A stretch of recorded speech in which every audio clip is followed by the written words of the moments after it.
하나님께서 성령의 감동하심을 입은 선지자들이나 또 사도들을 통해서 문자로 기록된 하나님의 말씀인 성경을 저와 여러분의 손에 들려 주신 가장 큰 이유는 우리로 믿어서 구원을 얻고 영생을 얻게 하기 위함인 것입니다. 그래서 성경은 우리로 믿어 구원을 얻도록 하기 위해서 하나님께서 보내신 분 예수 그리스도에 대하여 여러 부분과 여러 모양으로 증거를 하고 있습니다. 구약 성경을 일컬어서 우리는 그림자 복음이라 또는 모형 복음이라 말을 합니다. 무슨 말일까요?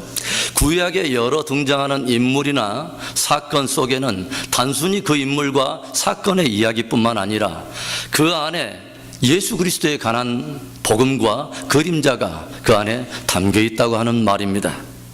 구약은 우리가 크게 17권의 역사서와 중간에 5권의 시가서 그리고 또다시 17권의 선지서로 이렇게 세 블록으로 구성이 되어 있습니다.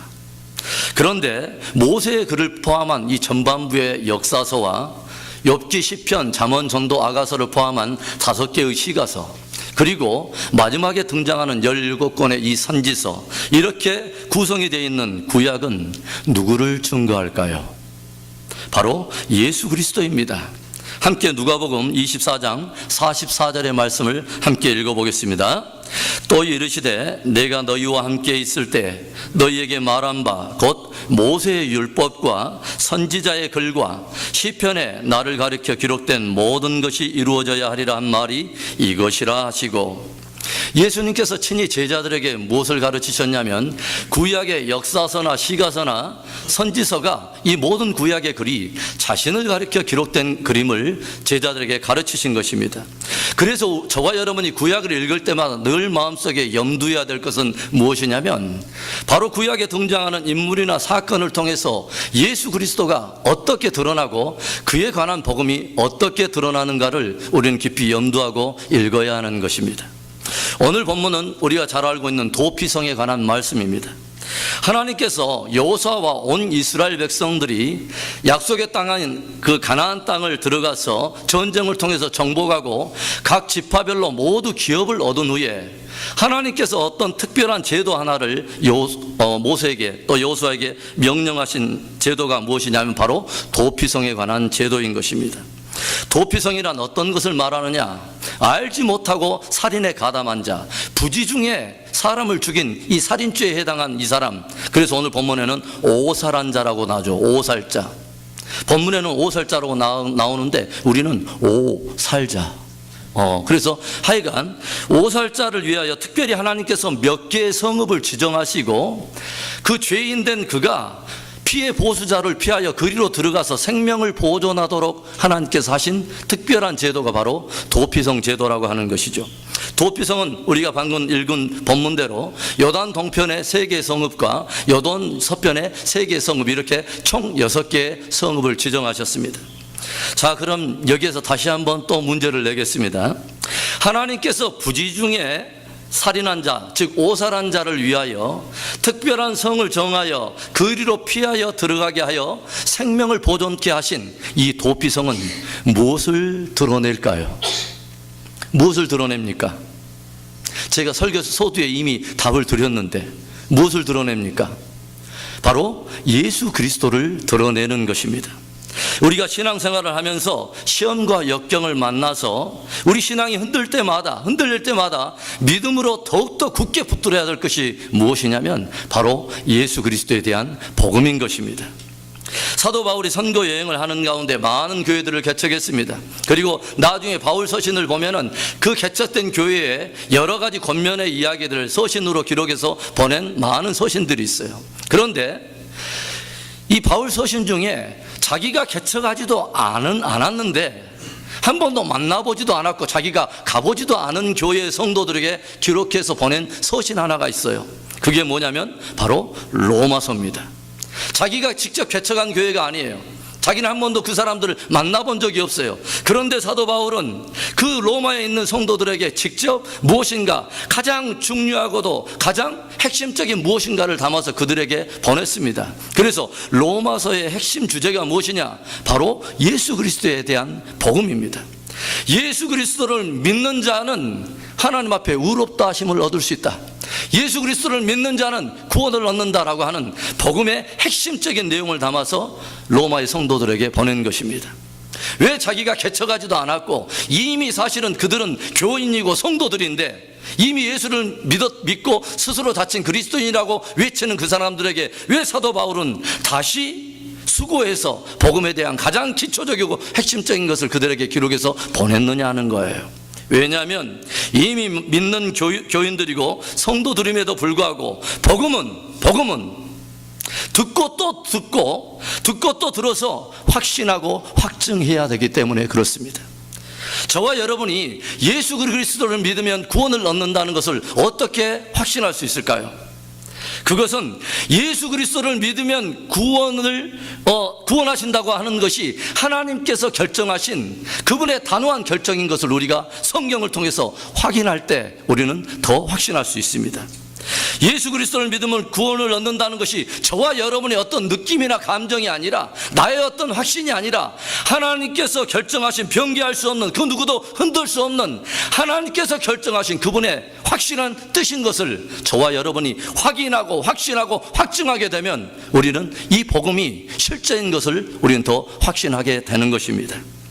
그래서 우리는 오늘 오후부터 복음에 대한 가장 기초적인 내용을 8주에 걸쳐서 우리 한번 점검해보고 내가 예수 그리스도의 복음 위에 온전히 서 있는가를 한번 확증하는 시간을 저희들은 가지려고 하는 것이죠.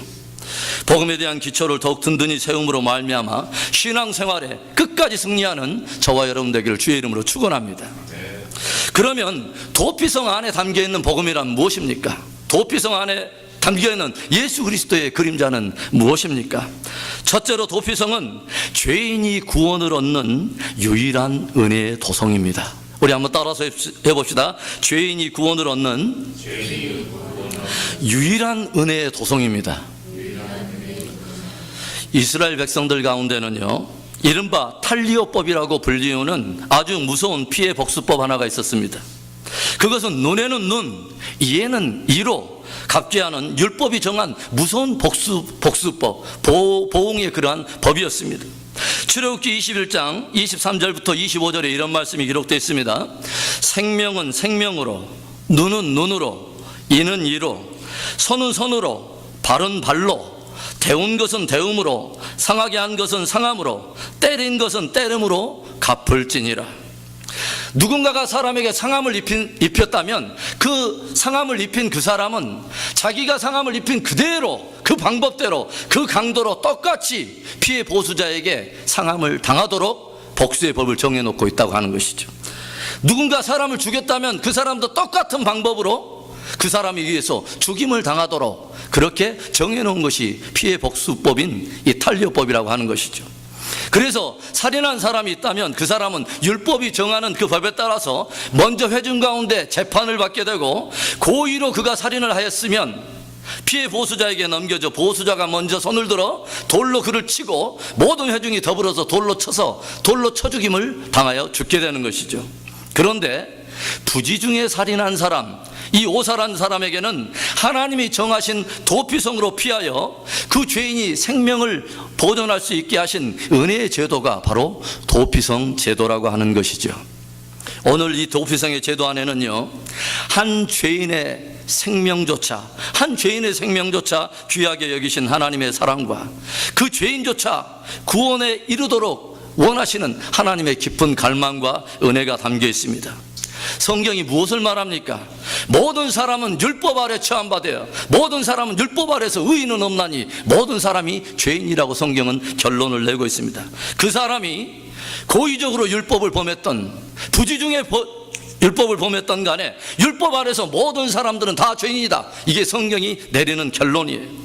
율법은 우리를 끝까지 추적해서, 나는 죄가 없다고 말하는 사람이 있다면 끝까지 추적해서 하나님의 수준의 법에서는 너는 죄인일 수밖에 없다고 끝까지 우리를 추적해서 죄인됨을 드러내고, 죄의 싹은 사망이라 한 것처럼 우리에게 사망이 다가오고 사망 이후에는 심판이 나오고 심판 이후에는 영원한 형벌이 있게 될 것을 끊임없이 우리에게 각인시켜주는 것입니다. 모든 인류는요, 어찌 보면 첫사람 아담 안에서 부지 중에 원죄에 가담한 죄인인 것입니다. 그래서 태생 자체가 우리는 죄인으로 태어났어요. 우리가 부인하든 부인하지 않든 성경은 그렇게 말을 하고 있어요. 태생 자체가 죄인이라 우리는 따로 연습하지 않아도 죄에 너무 익숙해져 있어요. 다윗이 밧세바를 간음하고 나서 깊은 회개의 기도를 드릴 때 이런 고백을 해요. 시편 51편 5절의 말씀 우리 함께 읽어봅시다. 내가 죄악 중에 출생하였으며 모친이 죄 중에 나를 잉태하였나이다. 다윗이 범죄한 후에 드린 회개 기도치고 조용히 보면 참 뻔뻔한 기도예요. 자기가 밧세바를 데리고 와서 범하고 남편 우리아를 전장의 맨 앞에 세워서 의도적으로 그곳에 배치해서 죽게 한 이 다윗, 용서받을 수 없는 죄에 가담한 것입니다. 율법에 의하면 이웃의 아내의 하체를 범한 사람에게는 돌을 맞아서 죽게 되는 그러한 탄려법이 적용되는 그러한 무서운 중죄를 지금 다윗이 범한 거예요.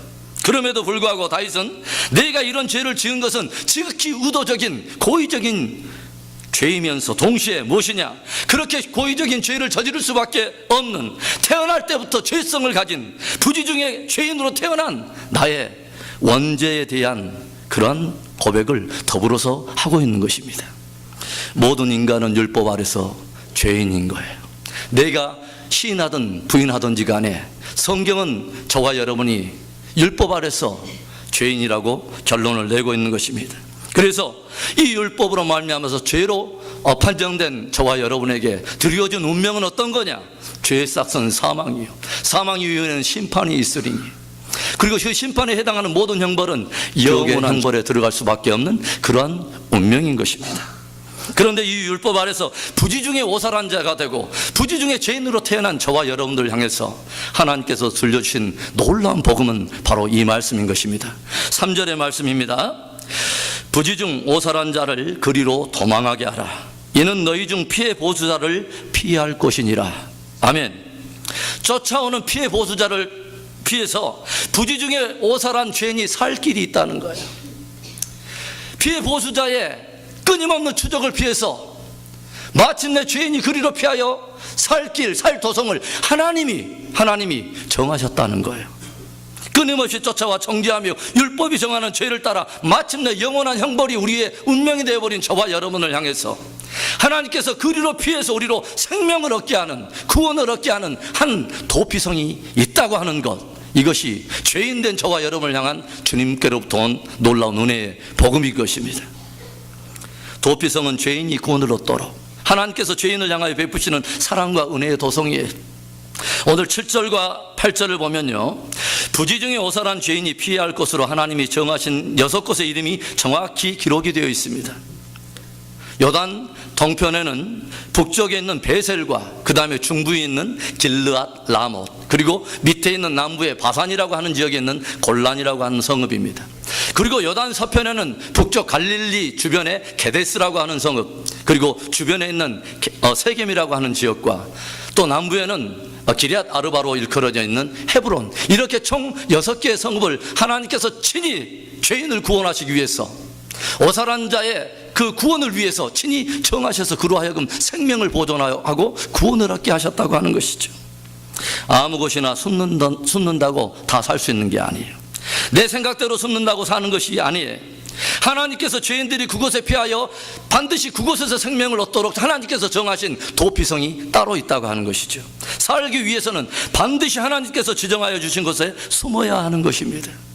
성경을 보면 하나님께서 시대마다 죄악이 간영할 때에 하나님께서 심판을 작정하실 수밖에 없는 바로 그때에도 하나님이 지정하시는 구원의 방법을 통해서 사람들로 하여금 구원을 얻게 하시는 은혜와 긍휼이 있었다는 것을 우리는 알게 돼요. 최초의 살인자가 누굽니까? 바로 가인이라고 하는 사람입니다. 그런데 하나님은 그에게 어떤 특별한 표를 주셔서 그를 만나는 자마다 함부로 가인을 죽이거나 살해하지 못하도록 은혜와 긍휼의 표 하나를 주셨어요. 아무 표나 달고 다닌다고 되는 것이 아니라 하나님께서 정하신 특별한 표가 있다고 하는 것이죠. 온 땅이 강포하고 죄악이 관영할 때 하나님께서 홍수로 말미암아 세상을 심판할 것을 작정하셨을 때 하나님은 노아로 하여금 방주를 짓게 했습니다. 방주도 자기의 이성과 생각대로 이무적으로 짓도록 하지 않고 그 재료와 여러 가지 제도와 식양을 따라서 이렇게 지으라고 모든 것을 섬세하게 주님께서 말씀하셨어요. 아무 배나 탄다고 구원을 받는 것은 아니에요. 배도 자기 멋대로 지어서 타는 것이 아니에요. 하나님께서 정하신 구원의 방주가 있고 하나님께서 말씀하신 대로 지어진 바로 그 방주에 올라야 생명을 얻게 되는 것입니다. 가나안의 첫성 여리고성이 멸망할 때 유일하게 구원을 받은 한 가정이 있습니다. 누굽니까? 기생 라합의 가정이에요. 그런데 기생 라합의 가정이 구원을 얻기 위해서 그 벽에다 무엇을 매달았습니까? 붉은 줄을 매달아야 했습니다. 자기 의무대로 색깔을 바꿀 수 없어요. 나는 파란 줄을 달아야지, 나는 빨간 줄은 내 기호와 컬러가 아니야. 자기 생각이 중요한 것이 아니라 하나님이 결정하신 구원의 방법이 중요한 거예요. 아무 도성이나 들어간다고 오살한 죄인이 생명을 얻을 수 있는 것이 아니라 하나님께서 친히 지정하여 죄인이 그리로 피하여 생명을 얻게 하신 도피성이 따로 있다는 거예요. 죄인이 구원을 얻도록 하나님께서 지정하신 도피성은 그러면 어디입니까? 어디입니까? 구약은 누구를 드러낸다고요? 예수 그리스도. 하나님께서 모든 율법 아래 죄인이 되어버린 영원한 형벌에 처해버릴 운명을 가지고 있는 저와 여러분을 위해서 유일하게 우리로 그리로 도망하여 생명을 얻고 구원을 얻게 하신 유일한 하나님의 은혜의 도피성 하나는 예수 그리스도인 것입니다. 첫사람 아담 안에서 부지 중에 죄인이 되어버린 저와 여러분, 때때로는 율법을 고의적으로도 범하고 부지 중에 범하여서 태생 자체가 죄인으로 태어나버린 저와 여러분을 위해서 주께서 그리 피하여 생명을 얻고 구원을 얻게 하신 하나님께로부터 온 유일한 은혜의 도성 하나는 예수 그리스도인 것입니다. 우리가 잘 알고 있는 주옥과 같은 말씀, 사도행전 4장 12절의 말씀을 읽습니다. 다른 이로서는 구원을 얻을 수 없나니 천하 인간의 구원을 얻을 만한 다른 이름을 우리에게 주신 일이 없음이니라. 예수님께서 친히 하신 말씀도 봅니다. 요한복음 14장 6절의 말씀, 내가 곧 길이요 진리요 생명이니 나로 말미암지 않고는 아버지께로 올 자가 없느니라. 아멘. 저와 여러분이 진실로 성경이 말하는 그 죄인임을 깨닫고 나에게 정말 예수 그리스도의 그 구원이 필요로 하는 그 죄인인 것을 깨달았다면 저와 여러분이 피의 보수자인 율법의 정죄를 피하여 유일하게 살 수 있는 유일한 도피성 하나가 있어요. 피의 보수자를 만나기 전에 그리로 뛰어들어가서 생명을 얻어야 될 귀한 도피성 하나가 있어요. 하나님께서 친히 그 죄인을 위해서 마련하신 놀라운 은혜의 도피성 예수 그리스도를 믿는 것입니다. 예수 그리스도를 믿음으로 율법의 정죄를 피하고 또 심판을 피하고 형벌을 피하고 생명을 누리되 더 풍성히 누리게 되는 복된 저와 여러분 되기를 주의 이름으로 축원합니다. 도피성에 담긴 복음은 무엇입니까? 도피성에는 어떻게 예수 그리스도의 복음의 그림자가 담겨 있습니까? 둘째로 도피성은 죄인이 생명을 보호받는 안전한 피난처입니다. 한번 따라서 합시다. 죄인이 생명을 보호받는 안전한 피난처입니다. 함께 4절과 5절의 말씀을 읽어봅니다. 도피하는 자는 그 성읍에 들어가는 문 어귀에 서서 그 성읍 장로들 귀에 자기의 사고를 고할 것이요 그들은 그를 받아 성읍에 들여 한 곳을 주어 자기들 중에 거하게 하고 피의 보수자가 따라온다 할지라도 그들은 그 살인자를 그의 손에 내어주지 말지니 이는 본래 미워함이 없이 부지 중에 그 이웃을 죽였음이라. 피의 보수자를 피해서 도피성에 도착한 죄인은 그 도피성의 장로들에게 무엇을 말하냐면 자기가 어쩔 수 없이 그 살인에 부지 중에 가담했다고 하는 것을 자기의 모든 사고의 소식을 고합니다. 그러면 이 성읍 장로들은 무엇을 해야 되느냐? 피의 보수자를 피하여 도망아온 그 오살한 자, 그 사람에게 이 도피성 안에서 안전하게 머무를 수 있는 한 곳을 의무적으로 내어줘야 합니다. 그리고 피해 보수자가 쫓아와서 그 죄인을 요구한다 할지라도 그 죄인을 그 사람들을 임무적으로 자기들끼리 회의해서 내어줄 수 없습니다. 왜냐하면 하나님께서 이 부지 중에 오살한 자를 구원하시려고 보호하시려고 특별하게 마련하신 도성이기 때문에 하나님의 명령을 따라서 그 죄인은 철저하게 보호를 받는 것입니다. 피해 보수자를 피하여 죄인이 구원을 얻고 안전하게 생명을 얻을 수 있는 유일한 장소 하나는 바로 하나님이 정하신 도피성인 것입니다. 무엇을 말합니까? 예수 그리스도는 죄인이 피할 수 있는 가장 안전한 피난처인 것을 말하는 것입니다. 이 도피성에 일단 들어오면 결코 율법이 정죄하지 못합니다. 율법이 그 사람을 요구하지를 못해요. 그래서 성경이 말합니다. 뭘?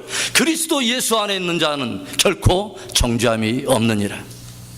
예수님께서 무엇을 약속하세요? 요한복음 6장 37절의 말씀, 아버지께서 내게 주시는 자는 다 내게로 올 것이요 내게 오는 자는 내가 결코 내어 쫓지 아니하리라. 또 요한복음 10장 28절과 29절의 말씀을 함께 읽습니다. 내가 저희에게 영생을 주노니 영원히 멸망치 아니할 터이요 또 저희를 내 손에서 빼앗을 자가 없느니라. 저희를 주신 내 아버지는 만유보다 크심에 아무도 아버지 손에서 빼앗을 수 없느니라. 아멘. 예수 그리스도 안에 있는 자에게 결코 정죄함이 없어요. 그 누구도 그 영혼을 요구할 수 없어요. 왜냐하면 하나님 아버지께서 예수 그리스도를 믿음으로 말미암아 구원을 얻게 하신 자녀로 주님께서 선택하셔서 부르셨기 때문에 그 무엇도 그 영혼을 요구할 수 없는 거예요. 그래서 예수 그리스도 안에서만 우리는 구원이 있고, 예수 그리스도 안에서만 참된 평강이 있고, 예수 그리스도 안에서만 우리는 가장 안전한 것입니다. 이 놀라운 도피성의 은혜를 누가 누릴 수 있습니까? 민수기 35장 15절의 말씀입니다. 이 6 성읍은 이스라엘 자손과 타국인과 이스라엘 중에 우거하는 자의 도피성이 되리니, 이 도피성에 들어가서 생명을 얻을 수 있는 사람은 어떤 사람이 대상이냐? 이스라엘 사람들뿐만이 아니라 타국인들과 또 이스라엘 경내에 우거하는 모든 사람들이 그 도피성에 들어가서 구원을 얻을 수 있고 보호를 입을 수 있다고 말을 합니다. 누구든지 자기 죄를 깨닫고 주의 긍휼을 바라는 자들마다 그 도피성으로 들어가면 생명을 얻고 보호를 받게 된다는 것을 말해요. 예수님이 무엇이라고 말합니까? 수고하고 무거운 짐진 자들아 다 내게로 오라. 돈 없는 자도 오라, 병든 자도 오라, 죄 있는 자도 오라, 귀한 자, 천한 자, 자유자, 부자, 남자, 여자, 모든 사람 다 가릴 것 없이 스스로 자기가 죄인됨을 알고 영원한 형벌에 처할 수밖에 없는 그 바로 성경이 말하는 그 율법이 정하는 그 죄인인 것을 아는 사람들마다 내게로 와서 사망을 피하고 율법 피하고 정죄를 피해서 영원한 생명을 얻으라. 누구든지 오라.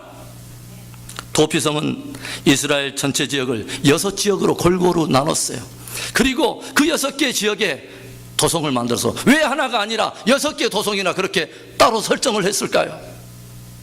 이렇게 하신 것은 그 어떤 곳에서도 쉬지 않고 질주를 하면 어떤 죄인이든지 하루길에 다 도피성을 도착할 수 있도록 그 도피성을 마련해 놓으신 거예요.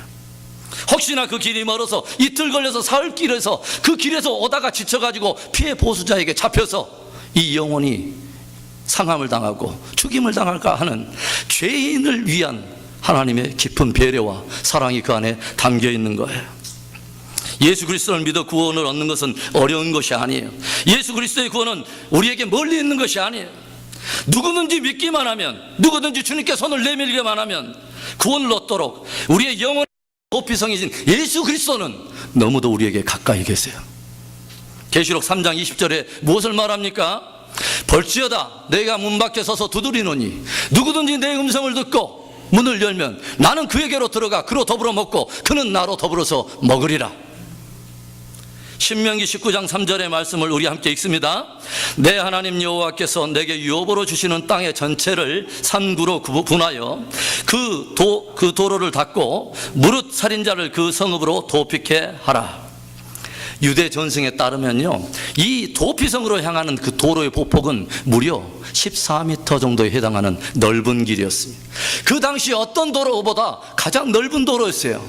지금 모세와 여호수아에게 이런 도피성을 명령하셨던 바로 그 시대보다 1500년 뒤인 로마 시대, 그 로마 시대에도 이와 같은 길이 없을 정도로 가장 잘 닦여진 놀라운 길이었어요. 무엇을 말하는 거예요? 죄인을 향한 하나님의 사랑과 배려가 얼마나 큰가 하는, 죄인을 향한 긍휼의 마음, 주님의 넓은 사랑을 그 도로에 담아 놓으신 거예요. 이것으로 피해오는 오살자는 대개가 단체로 떼거지로 몰려오는 사람이 아니에요.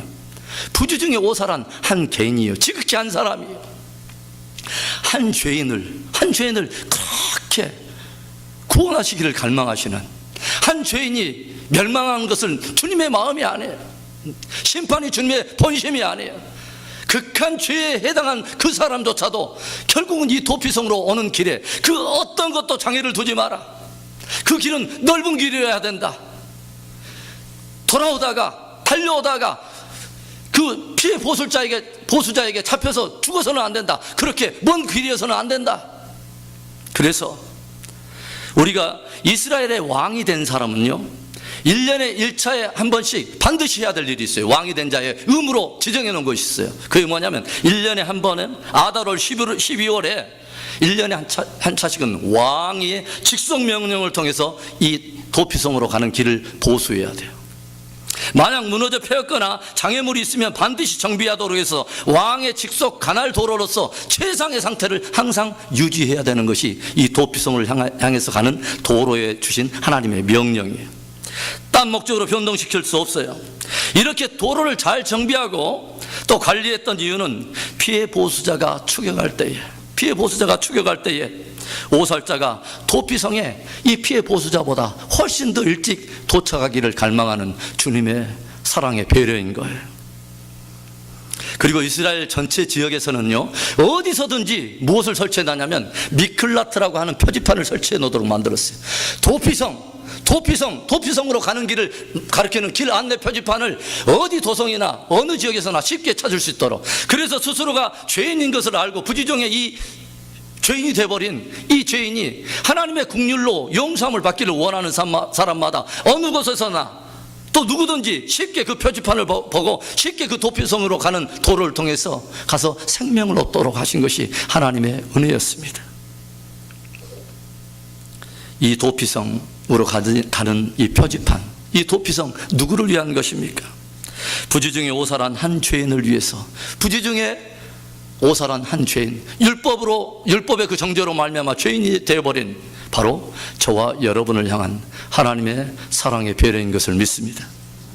그래서요, 이 놀라운 하나님의 사랑을 알고 이 은혜를 경험하고 구원을 받은 저와 여러분들, 우리 교회가 해야 될 총체적인 일은 어디에 주목이 되어 있어야 되느냐?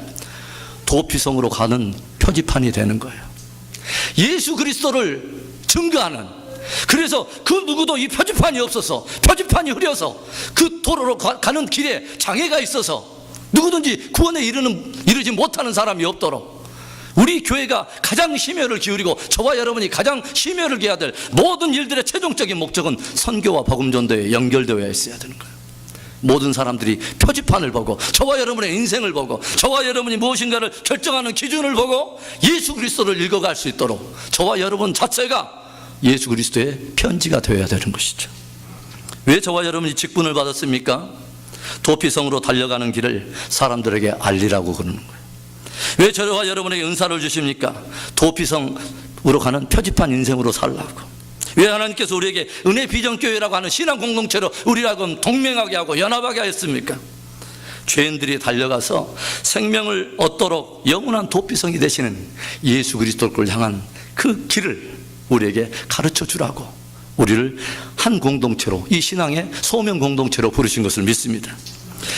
그런데 도피성에 대한 복음 가운데서요, 우리가 특별히 주의를 기울여야 될 한 말씀이 있어요. 민수기 35장 26절과 27절의 말씀을 우리 한번 읽어보겠습니다.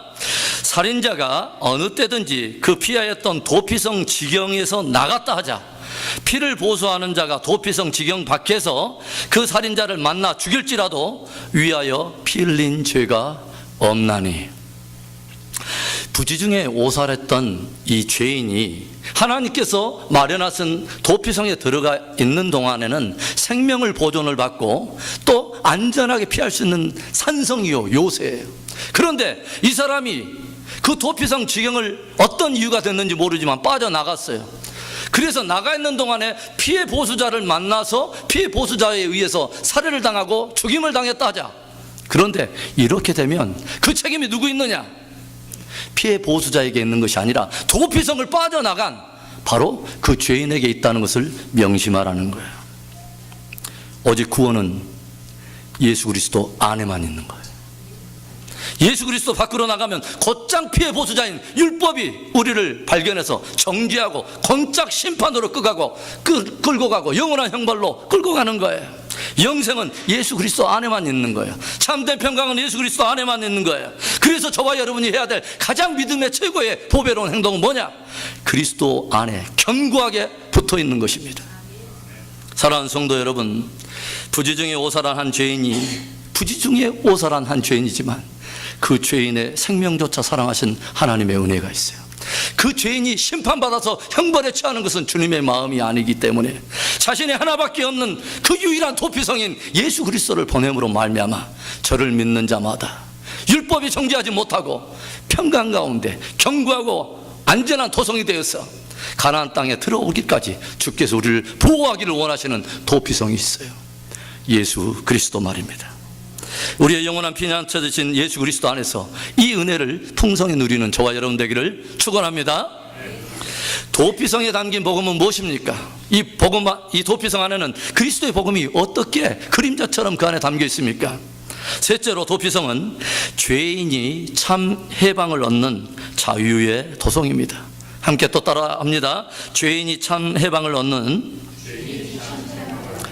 자유의 도성입니다. 부지 중에 오살한 이 죄인일지라도 도피성 안에만 들어가면 생명을 얻게 되고 그 도피성 안에 있는 동안엔 그 어떤 것보다도 가장 견고한 피난처가 되고 요새인 거예요. 그러면 그 죄인은 언제까지 그 도피성 안에 머물러야 하는가? 도피성에 거하는 죄인된 오살자는 언제쯤 완전한 자유와 해방을 맛보게 되는가 하는 것이죠. 여호수아 오늘 본문 20장 6절의 말씀을 봅니다. 그 살인자가 회중 앞에 서서 재판을 받기까지나 당시 대제사장의 죽기까지 그 성읍에 거하다가 그 후에 그 살인자가 본 성읍 곧 자기가 도망하여 나온 그 성읍에 자기 집으로 돌아갈지니라. 부지 중에 죄인이 되어버린 이 사람이 참된 자유와 해방을 볼 수 있는 조건은 딱 두 가지입니다. 하나는 뭐냐? 회중 가운데서 재판을 받는 거예요. 공적으로 재판을 받는 거예요.